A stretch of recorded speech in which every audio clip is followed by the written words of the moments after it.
Hello my lovely soul family, आपके लिए एक और रीडिंग लेके आई हूँ जिसका आज का टॉपिक रहेगा मुंह छिपाते फिर रहे आपके दुश्मन और पीठ पीछे क्या कर रहे हैं ये बकवास और क्यों ज़रूरत पड़ रही है उनको मुंह छिपाने की। तो यही देखेंगे टैरो कार्ड के माध्यम से।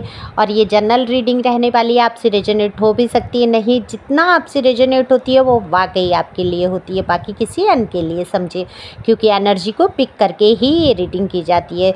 तो आप जब पहली बार आते हैं मेरे चैनल पे, सब्सक्राइब करते हैं, कमेंट्स करते हैं, तो आपकी एनर्जी में पिक कर पाती हूँ और ये रीडिंग हो पाती है। लाइक तो बनता ही बनता है, शेयर भी कर सकते हैं, हो सकता है किसी के काम आए और कोई हील हो सके। डिवाइन गाइडेंस छिपी रहती है वीडियो के अंदर, तो एंड तक देखें कि डिवाइन आपसे क्या कहना चाहते हैं। कार्ड मैंने पहले ही शफल कर लिए हैं, तो देखो कार्ड में दिख रहा है। मैं हमेशा की तरह आपकी एनर्जी को पहले पिक करूँगी जिससे कि आप कनेक्ट हो पाएंगे इस रीडिंग से। तो देखो, अगर मैं आपकी एनर्जी की बात करूं तो आप पर अब कोई फ़र्क नहीं पड़ रहा कोई आपके बारे में क्या कह रहा है। कितनी ही बातें आपके सामने आई हैं आपके दुश्मनों की, जिनको कि आप सुन के आप बिल्कुल भी मस्ती के मूड में हैं, बिल्कुल भी सुनना नहीं चाहते। फिजूल की बकवासें कौन क्या कर रहा है आपको पता चल चुका है कि ये बकवासें क्यों की जाती हैं, क्यों की जाती हैं, कैसे पता है आपको बिल्कुल पता है, क्योंकि आप इतना स्ट्रेंथ में आ चुके हैं। स्ट्रेंथ का कार्ड है माता रानी की, ये शेर का कार्ड है, शेर आपके साथ है, तो माता रानी की सवारी आपके साथ है। तो क्यों ना आपके अंदर इतनी हिम्मत हो, आपको पता है कि आप शाइन कर रहे हैं, आप जीवन में बढ़ रहे हैं, तो ये आपके जो दुश्मन हैं इनकी बोलती अपने आप बंद होने वाली है। एक्चुअली ये रही आपकी ही फीलिंग। अब आपके दुश्मनों के जीवन में क्या ऐसा रहा कि इनकी बोलती हो जाती है बंद। आपके बारे में लोग इनसे पूछ पूछ के इनको इतना हैरान कर देते हैं, ये जिधर से निकलते हैं, जहाँ से निकलते हैं, कोई ना कोई इनसे आपके बारे में बात करता है। देखो, ये बहुत ही दुष्टता की लेवल से बहुत ऊपर के लोग हैं। जैसे स्पिरिचुअल जर्नी में बहुत ऊपर के लोग हो जाते हैं, वैसे ही ये जो निम्नता के स्तर है उसमें सुपर हैं। ओके, लेवल इनका ऊपर है दुष्टता में, तो ये कभी सुधरने वाले हैं नहीं। वही आपने सुनाई है कहावत कि डॉगी की पूंछ को 12 पर्सनल में घुसेड़ के रखो फिर भी वो निकलेगी तो टेढ़ी की टेढ़ी। तो इनका बिल्कुल वही हिसाब है। ये जब तक आप साथ रहे, इनके साथ रिश्ते रहे आपके, ये कोई भी रिश्ते के दुश्मन हो सकते हैं जो पहले आपके साथ बड़ा अच्छा बर्ताव रहा और बाद में आपके साथ ये दुश्मन बन बैठे। आप समझते ही हैं मैं किस दुश्मन की बात करती हूँ। तो आपकी लाइफ में जो जैसे जैसे दुश्मन रहे हैं, जिनके भी बारे में आप देखकर ये सोचकर ये देख रहे हैं, बिल्कुल उनका ध्यान करिए तो बिल्कुल एनर्जी मैच हो जाएगी उनसे। तो इन दुश्मनों ने आपका बड़ा जीना हराम किया, आपकी आधी ज़िंदगी को ये खा गए। आधी ज़िंदगी कहूँगी क्योंकि जो समय बचता है वो आपकी ज़िंदगी का सुंदर और आधा समय होता है आपके पास, बिल्कुल ख़त्म हुआ नहीं होता है। ईश्वर आपको मौका देते हैं उसको सुंदर और अच्छा बनाने का। तो बिल्कुल जो आपने बुरा समय में बिताया वो पूरी ज़िंदगी नहीं था, वो आधी ही ज़िंदगी था। आपकी जो भी उम्र है, एज है, आप उस हिसाब से नहीं सोचेंगे अब क्या, आप कुछ सालों बाद हम नहीं रहेंगे, या अब मेरे जो अच्छे दिन थे, मेरी उम्र बहुत कम थी, वो वाले दिन चले गए, अब मेरी ज़िंदगी ख़त्म हो गई। ऐसा नहीं है। जो बुरा दौर होता है वो ज़िंदगी का आधा ही हिस्सा होता है। जिस दिन से आप उस बुरे दौर से निकलने की ठान लेते हैं और कदम उठा लेते हैं, उस दिन से क्या होता है, आपकी आधी ज़िंदगी बहुत खूबसूरत हो जाती है। जो बचे हुए दिन होते हैं हमारी ज़िंदगी के, वो पूरी आधी ज़िंदगी होती है। ऐसा नहीं सोचेंगे कि हमने अपनी पूरी ज़िंदगी बर्बाद कर ली, नहीं, आप उससे उभर के आए हैं, निकल के आए हैं। आप इन घटिया लोगों से, घटिया मानसिकता के लोगों से आप दूर हुए हैं, आपने दूरी बनाई है। तो ये समझ लीजिए कि आपकी ज़िंदगी का बुरा दौर ख़त्म हुआ है।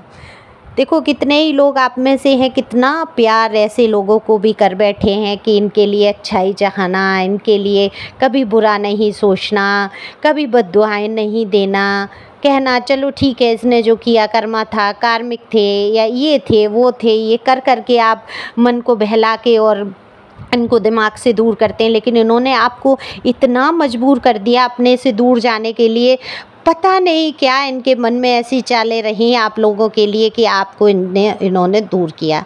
आप अगर मैं टैरो कार्ड के माध्यम से देखूं कि इनके मन में क्या चालें रहीं, तो देखो यहाँ बहुत छिछोरापन दिख रहा है मुझे, बहुत मैं छिछोरा शब्द का यूज करती हूँ। जो लोग पर्सनल रीडिंग ले चुके हैं उनको पता है कि छिछोरा शब्द मैं किसके लिए यूज करती हूँ।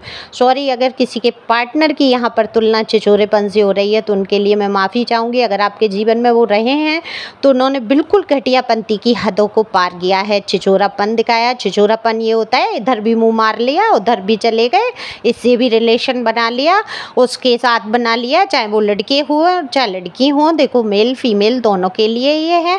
इन्होंने सब हर किसी के साथ गलत रिश्तों में जाना और आपके साथ बुरा बर्ताव करना, ये छिछोरापन इनका रहा, इसलिए आपके साथ दुश्मन बन बैठे। क्योंकि आप तो थे एक सीधे रास्ते पे चलने वाले, बहुत ही सीधे सच्चे प्योर सोल मैं आपको कहूँगी यहाँ पर। ठीक है, आपने लड़ाई की है, झगड़े किए, किस लिए? आप अपने पर्सन को या अपने जानने वालों को, अपने प्यार करने वालों को नहीं चाहते थे कि वो गलत रास्तों पे जाएं। लेकिन वो तो, अब क्या कहूँ इस इंसान के लिए मैं, कुछ शब्द बहुत बुरा निकलता है ऐसे लोगों के लिए।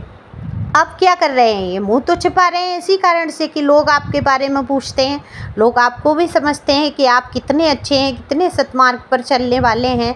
लोगों को सब पता है आपके बारे में, लेकिन ये इतना दुष्ट है, इसको ऐसा लगता है इस मूर्ख को कि लोग नहीं समझते, लोग वही समझेंगे जो कहानियाँ ये बना देगा।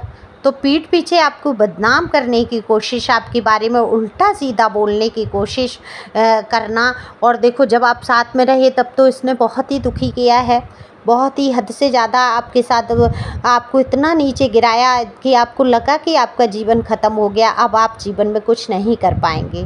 लेकिन एक हिम्मत आई, आशीर्वाद ईश्वर का आपके साथ रहा और आपने पूरी कमर कस ली, आर या पार, या तो मैं रहूँगी या मैं नहीं रहूँगी। देखो यहाँ पे मैं फ़ीमेल हूँ इसलिए फ़ीमेल को लेके ज़्यादा ऐसे बोल देती हूँ। आप मेल हैं तो अपने हिसाब से ले सकते हैं। आपने सोच लिया आप रहेंगे और नहीं रहेंगे, तो जो होगा मैं इन लोगों से दूरी बना लूँगा या बना लूँगी, मेल फीमेल दोनों के लिए।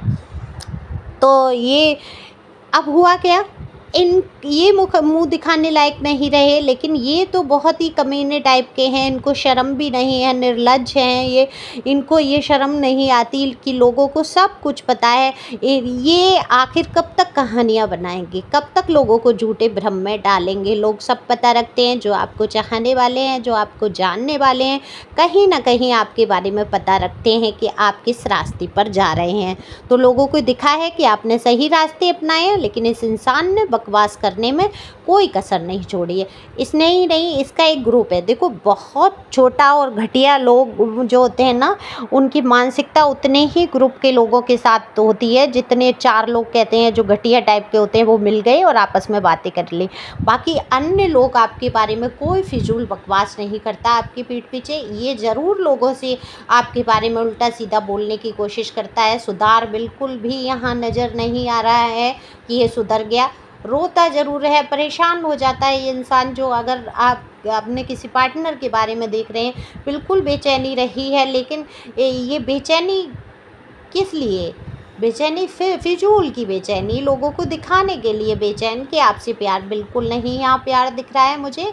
इसने पूरी तरीके से आपको तबाह करने की सोच लिया है और तबाह करता जा रहा है, किया भी है, और कोशिश है कि आपके जीवन में कैसे ही जहर घोला जाए। तो इसलिए बकवास कर रहा है। लेकिन आप मेरे व्यूवर्स, मैं वाकई तारीफ़ करूँगी, काबिले तारीफ़ हैं। आप उठ के खड़े हुए हैं, आपने कमर कसी है, कितनी ही आपने बातों को जाना है। मैं बिल्कुल ये नहीं कह रही हूँ आपने मेरे वीडियो से सीखा है, कहीं ना कहीं से आपको डिवाइन ने ऐसा गाइड किया है कि आपने बिल्कुल कमर कस ली है अपनी ज़िंदगी में आगे बढ़ने की। तो आप बड़े हैं, आपने अपने आप को संभाला है, अपने आप को काम में व्यस्त किया है, अपनी पसंद के काम किए हैं। आपको दुख ज़रूर होता है जब आपको कुछ सुनने को मिलता है, लेकिन आप उतना प्रभाव नहीं पड़ता क्योंकि आपने इस इंसान को दिल से माफ़ करके और निकाल दिया। एक कहते हैं ना कि माफ़ नहीं करेंगे, माफ़ करना ही समझ लीजिए नहीं माफ़ करना हो जाता है, क्योंकि उसकी जिस दिन आप इस इंसान को माफ़ कर देते हैं जो आपके लिए बेहद बुरा चाहता है, उस दिन से इसका कर्माश शुरू हो जाता है, इसके जीवन में बुरा वक्त शुरू हो जाता है। और वो बुरा वक्त सबसे छिपाता हुआ, अपना मुंह छिपाता हुआ, अपने उन लोगों के सवालों का जवाब ना दे पाना ही इसका ये है कि ये घटियापंती से आपके बारे में बात करता है, क्योंकि ये जवाब नहीं दे सकता कि इसकी गलती है, इसकी गलती से सारी चीज़ें खराब हुई, है ना। आप इसकी गलती से दूर हुए तो ये क्या करता है, दूसरों पे दोष आरोपण करना बहुत आसान होता है। तो ये बिल्कुल पूरी तरीके से दोष आरोपण कर रहा है, लेकिन आप बिल्कुल सफाई देने के मूड में नहीं हैं। आपने बिल्कुल निकाल फेंका है इस इंसान को अपने जीवन से। और कभी कभी आप सोचते हैं कि मैंने कैसे इंसान को चुन लिया, क्या हुआ था ऐसा मुझे, क्या कहीं इसने कोई ब्लैक मैजिक तो नहीं किया था जो मैं इसकी ज़िंदगी में आ गई। ये तो मेरे स्तर का है ही नहीं और था ही नहीं। भाई कार्ड मेरे बता रहे हैं आप कहाँ जाके फंस गए। ये इंसान आपके लायक नहीं था, किसी प्रकार से कोई मेल नहीं दिख रहा है मुझे। जितना आप खूबसूरत हैं, जितना आप अच्छे हैं, उस हिसाब से मुझे बिल्कुल भी मैच नहीं दिख रहा। जो आपकी बुद्धि का स्तर है, जो आप स्पिरिचुअल हैं, जिस तरीके से आप डील करते हैं लोगों को, ये उस स्तर का दिख ही नहीं रहा है। ये तो बहुत ही घटियापंती, इसको बोलने तक का तरीका नहीं है इंसान को। और आप कहाँ जाकर ये इंसान चुन लिया आपने। बिल्कुल आपके भी दिमाग में ये प्रश्न आता है, मेरे कार्ड बता रहे हैं। बिल्कुल ये इंसान आपके लायक नहीं है, इसीलिए डिवाइन ने इसको अलग किया। अगर ये इतना बुरा बर्ताव नहीं करता तो आप शायद जी नहीं पाते, घुट घुट के मरते आप इसकी याद में। तो ये तो अच्छी बात है कि ये इतना बुरा कर रहा है, आपकी पीठ पीछे बुराइयाँ कर रहा है, आपको कहीं से पता भी चलता है तो आपको एक मजबूती आ जाती है, चलो अच्छा हुआ जान छूटी, ये इंसान मेरे जीवन से चला गया। तो ये खुशी की बात है कि आप जो है आगे बहुत बढ़ चुके हैं और डिवाइन आपसे कहना चाहती है इसी प्रकार से आपको मजबूत होना है। लोगों की बातों को बिल्कुल हवा में उड़ा दीजिए, आपके लिए फिजूल ही बकवास कर रहे हैं, कोई ऐसी बकवास नहीं है जिससे कि आप सुधार करें। या तो आप गलत रास्ते पे हो तब तो समझ आता है, लेकिन यहाँ मुझे एक भी कार्ड ऐसा नहीं लगा कि आप गलत रास्ते पे जा रहे हैं। तो डिवाइन तो आपके साथ है, जो सही मार्ग पर चलते हैं, सही रास्तों को अपनाते हैं, उनके साथ डिवाइन होती है। तो आप इसी प्रकार से आगे बढ़ते रहिए, डिवाइन आपके साथ है। Thank you for watching my channel. Thank you angel.